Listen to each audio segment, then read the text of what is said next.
Hello and welcome to a new lecture.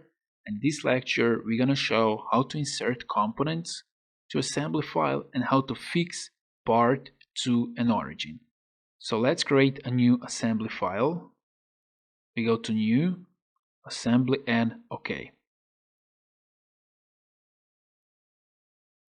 And let's click here cancel. First we have to show where is our origin. So let's go here, click here and click on the origin. And here is our origin.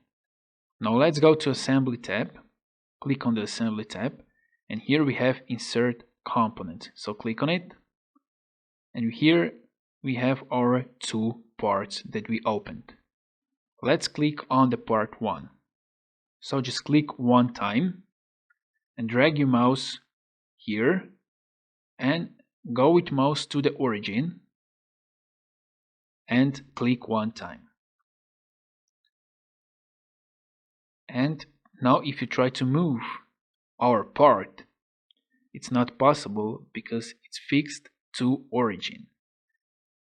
Always our first part must be fixed to origin or must be fixed to our three standard planes.